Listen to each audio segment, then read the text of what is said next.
Hello, it's Mike Matthews, the host of the longest-running self-produced daily podcast on planet Earth by a guy named Mike in the land of Ameritopica. It is Mike's Daily Podcast, episode 3097. Usually I do a little prologue before the show, and I'm going to keep it really short today because I'm going to immediately get sidetracked and start talking about a band that came out of Nashville that went nowhere. Oh, the people that put so much work into making an album. And this was a band that put an album together. They paid for their own CDs. This is back in the 90s. And that was an expense like you wouldn't believe to get the CD to be made beautifully. Have a little booklet in there. Let's see how many pages is in this. There's at least 10 pages. This was actually, it came out in 88, this CD. I got the CD, though, in the mid-90s, so it was already 10 years old at that point.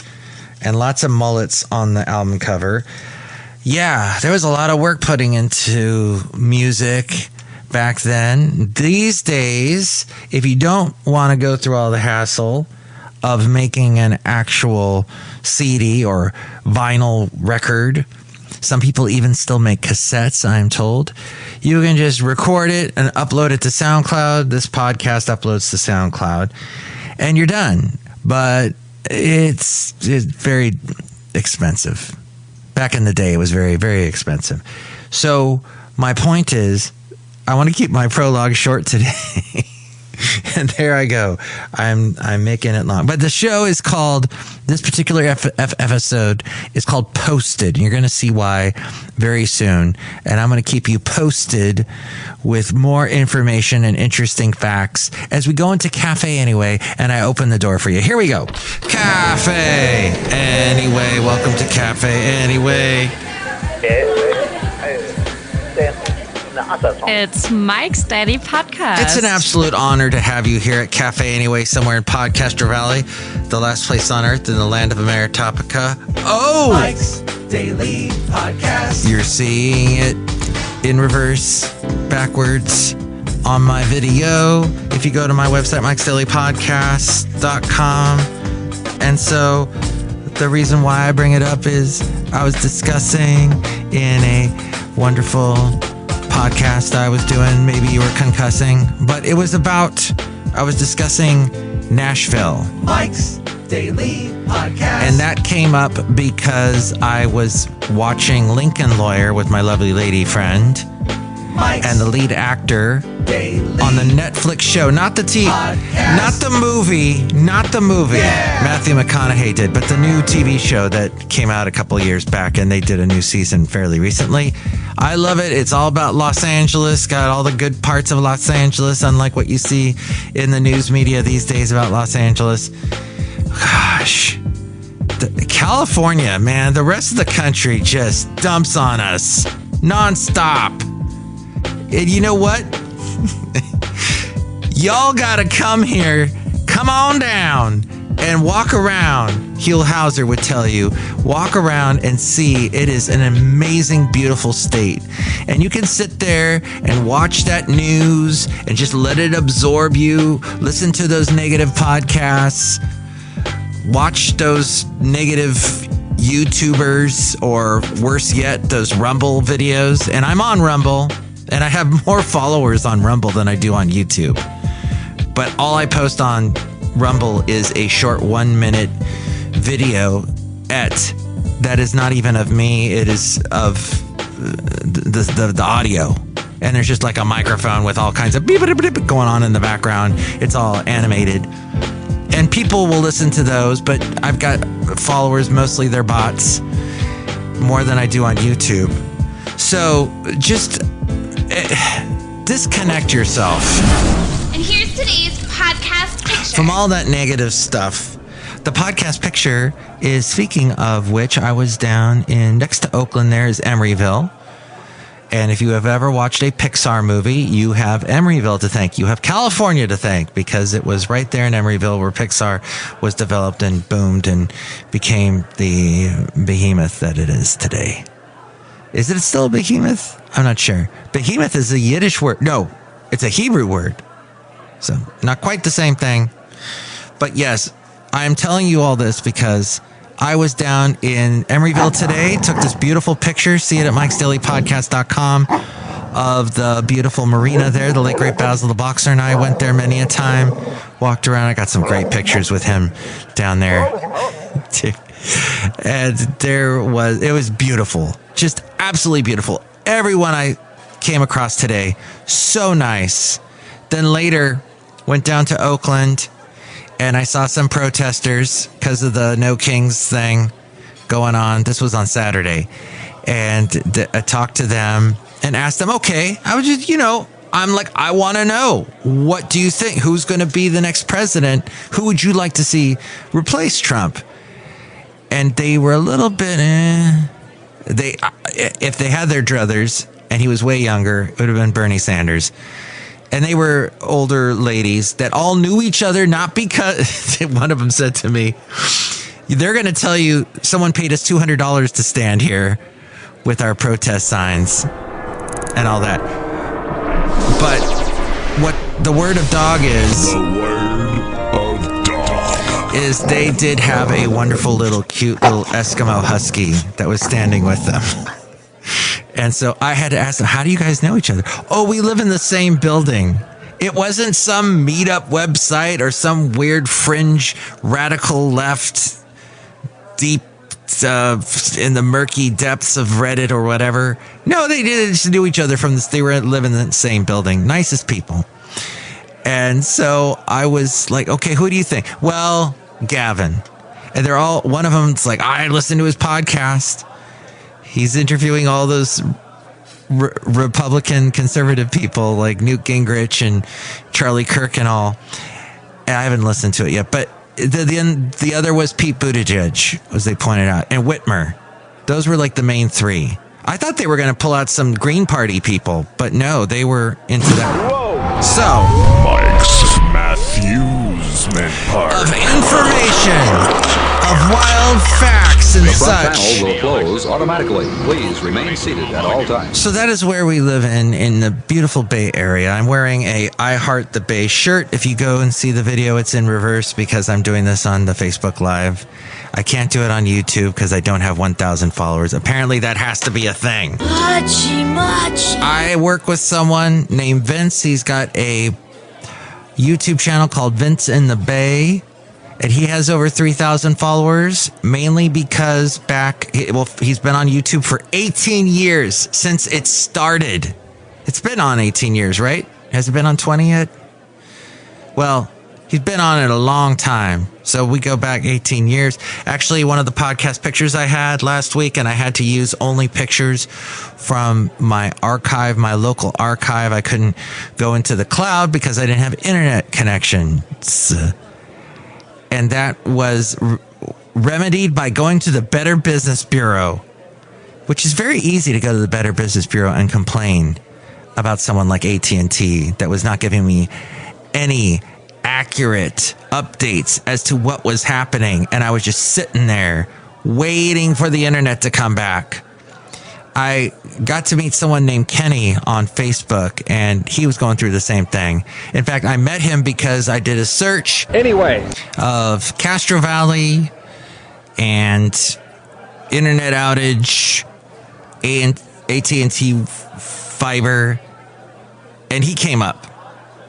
And he had commented, hey, anybody else notice? And all the comments underneath his post were, you need to dump AT&T and get Sonic. I never had any problems with Comcast, and I've had tons of problems with Comcast, but at least Comcast came back. AT&T stays down. When it's down, it stays down for a long time. As we go outside of Café Anyway, where we bring you Mike's Daily Podcast somewhere in Podcastro Valley, the last place on earth in the land of Ameritopica. Mike's Out of Left Field recording. That's what this is. Recording everything captures actions that will never again be repeated. My out of left field recording. Yeah, so he said he had some kind of connection, this Kenny guy who had made this post, and all the comments, nobody else having any other AT&T problems. So, and what I've discovered since then is a lot of my neighbors, their AT&T was fine, their fiber.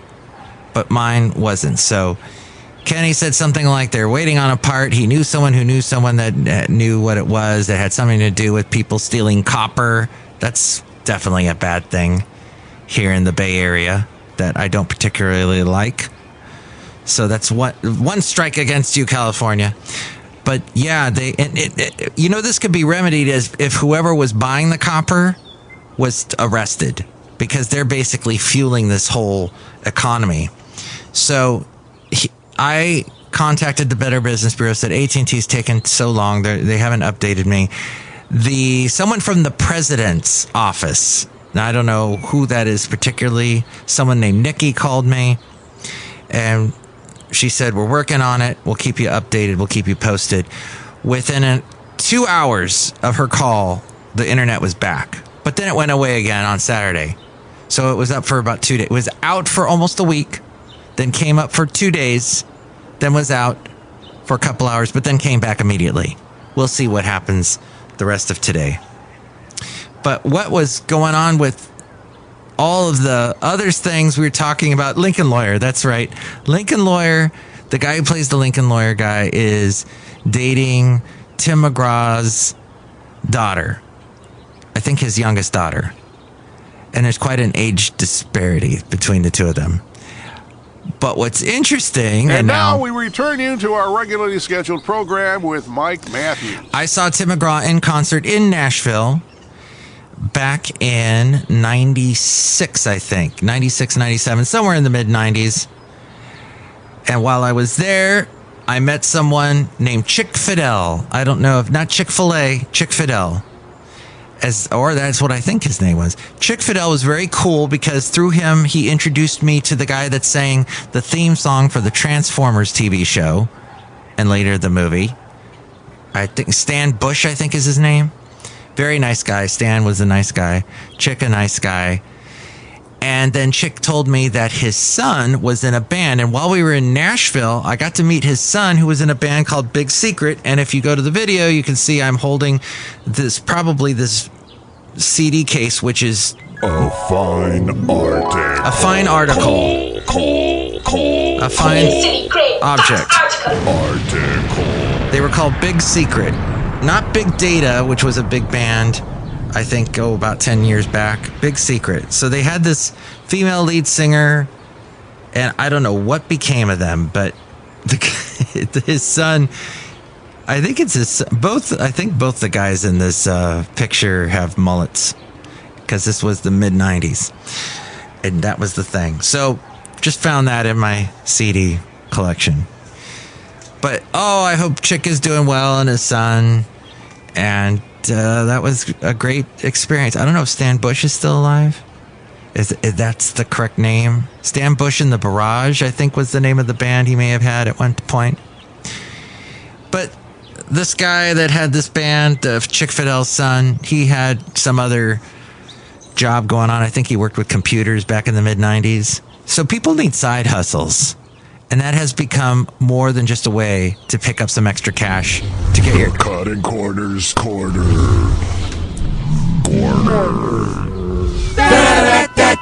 The cutting corners, corner. It is a way to get a little extra cash so that you have a little bit more to pay for the expensive... Yes, and that's another strike against California. It's too expensive to live here. Much too expensive. But here's the Cutting Corners Corner. To get your AT&T back, contact the Better Business Bureau. Now, what's interesting is once Better Business Bureau website asks you, what do you want out of this complaint that you're making? And they give you a list of options. I picked a refund. I picked repair. And I picked finish the job. Maybe repair and finish the job are the same thing. Really. And so they were able to make all three of those things happen until the internet went out again on Saturday. But then it came back. We'll see what happens next. More people believe they need to have a side hustle just to survive. That is almost half of Americans. 44% have a side hustle. 43% of those earning extra income are doing so to cover their living expenses. The Fascinating Material Project. The FM fascinating material right here. When it comes to the side grind, 71% of people only make about $500 or less. And when it comes to the side grind, 20%, almost 20% reported taking home between $500 and $2,000. So 71% making $500 less, about 20%. That's, I don't know where, am I doing the math right? 8, 9. Yeah. What's up with the 10% that's missing here? I don't know. So yeah, mostly people not making that much, $500 or less. Some people make $501 to $2,000. I'm guessing the 10% make more than $2,000. Ultimate hustlers, 9% make more than $2,000 monthly from their extra work. The best paying side jobs are mostly web-based. Web-based. Like website. Hey kids, it's me. Or clowns. Do-re-mi the clown. No, mostly web-based. Website designers and video editors are who are getting the best paying side jobs. Drop shipping, driving or ride-hailing apps, and delivery driving also make a lot. With the cost of living continuing to rise, 26 million more Americans are expected to join the side hustle economy in 2 years. Look who's outside a Café Anyway, somewhere in Podcastro Valley, the last place on earth in the land of Meritopica. Woo! Hi, Mike. It's Benita the Rodeo Queen. How ya doing? I ride my horse Nelly. It's a Disgruntled Fiddle Player, tell you what. What? Your computer's still recording. Yeah, it's still recording. And those women that you saw out there that don't like Trump, did you curse at them and call them nasty names? No, because I'm a human being and they're human beings and they have a right to their opinion, and I wanted to hear what their opinion was. Travel into the incredible universe. I wanted to hear their incredible universe of ideas, because that's human beings. Our brains are full of all kinds of things, makes us very interesting beings. And if you are a human and you are a being, that means what are you being? Are you being good? Are you being bad? We love you, Mike. What are you doing? What are you being? Are you a bean? Are you Mr. Bean? Yeah, he was funny because he was British. Yeah. No one had a sign saying that they loved kombucha, sadly, so that was... Kombucha! But yeah, that was a little bit disheartening. But it makes you think about what we are allowed to say here in America and why we're allowed to say what we can here in this free country. Some would say, I can't say this or that or do this or that because they're going to come down on me like a ton of bricks, and they're chasing after me now, and I got to hide and talk to you later, Mike. I never talked to you. I'm going to go back and hide behind this tree or inside this tree or whatever. My point is that this part of the podcast is getting into deep issues with America that I can't answer. So I'll move on and say that they had a cute dog. Oh, and that earlier in the day, I was in Emeryville in the marina, and I'm walking along a beautiful bay, seagulls flying, geese, beautiful views that you can only see in the Bay Area, cool looking sailboats, people being friendly, people being nice. And all of a sudden I'm hearing Melissa Etheridge's song Dance Without Sleeping. And I was traveling into a different world, a different universe, because I suddenly remembered, speaking of the 90s, the early 90s, Melissa Etheridge had released her first big album in the late 80s, and it had a song called Somebody Bring Me Some Water. And there were some other great songs. I loved that album. I listened to it over and over again. I thought it was very cool. I didn't know that much about Melissa Etheridge, but I was like, I love this sound.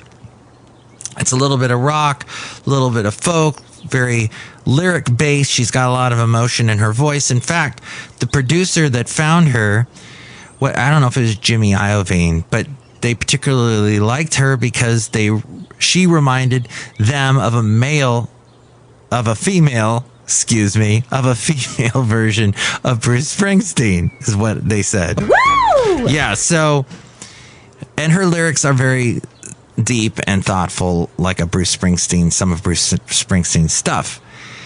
And the music had this rock element to it and a lot of acoustic guitar. I thought it sounded cool. Then she came out with the second album. I can't remember off the top of my head, but it had a song called Dance Without Sleeping, and it was produced, I think it was produced by Hugh something that worked with Phil Collins and the Police and Genesis, and he was big British type producer. Yes, they're very funny. And she worked with him, and that's where she came out with the songs. She worked with him, and the songs that really made her popular came from that collaboration, like Come to My Window and I'm the Only One. And then later, what was that other one? Can't think of the other big one that she had. But this was Dance Without Sleeping. So this guy is playing this song, and I walk up to him and go, hey, that is some classic Melissa Etheridge you're listening to. He goes, I know. This music, he goes, this came out when I was a kid, and this is some meaningful stuff, not like the stuff that's out today. This is some good stuff. So he was fairly young. He said he broke up with his girlfriend because they got into a argument over how modern music is just insulting. So, yes. Magnification. I didn't expect to get into that conversation, that it got magnified. But he asked me my name, and I told him, and he kept, every sentence he said after that ended with my name. So, yeah, Mike. And I was just in New York, Mike, and it was such a great, I enjoyed it, had a great time, Mike. And you are, how old, Mike? I don't know why you got to ask me my age, but 56. Okay, thanks, Mike. Hey, Mike, this is some good music, Mike. Hugh Padgham. I always get that wrong. Padgham was the guy that Ginormous. produced. He's ginormous producer. 4 Grammy Awards. And I can do this now. Thank you so much, Internet. You're back here at Café Anyway. Let's see. XTC. Yeah, a lot of British bands. The Human League. He also pioneered with Peter Gabriel and producer Steve Lillywhite the gated reverb drum sound used famously in the song In the Air Tonight. I can feel it coming in the air tonight. And he has some cool drum sounds in the Dance Without, unless that was him producing that, Dance Without Sleeping song. No, wait, that was actually produced by Kevin McCormick along with Melissa Etheridge. But then Hugh Padgham produced that song If I Only Wanted To, which was another big hit for Melissa a little later on. Let's see, he worked with Tears for Fears as well as Suzanne Vega, Sting. Oh, that's right. If I Ever Lose My Faith in You, that I remembered. And The Fields of Gold was one of his collaborations with Sting. And yeah, Yes, I Am was the name of that Melissa Etheridge album that Hugh worked on. Okay, look who else is here. Hello, Mike. I make delicious root beer. Have some right now. Oh, wow, that's good. What's in that? I put some peach lemonade in it. Oh, boy. Peach lemonade. That sounds delicious and just in time for summer. Next show, it'll be the wonderful Madame Rootabega, Valentino, and Bison Bentley. What was your favorite Melissa Etheridge song? What do you think about some of the stuff we covered today? What's your side hustle and all that? The wonderful phone number to call me at is right here. Call Mike at the Café Anyway hotline. Area code 510. And when all things having to do with Mike's Daily Podcast, we go to the mainframe and hear from A-Frame. Thank you so much for listening. Mike's Daily Podcast is written and produced and performed by Mike Matthews. His podcast is super easy to find. Download or listen to his show and read his blog at mikesdailypodcast.com. Email Mike now at mikesdailypodcast@gmail.com. See you tomorrow. Bye!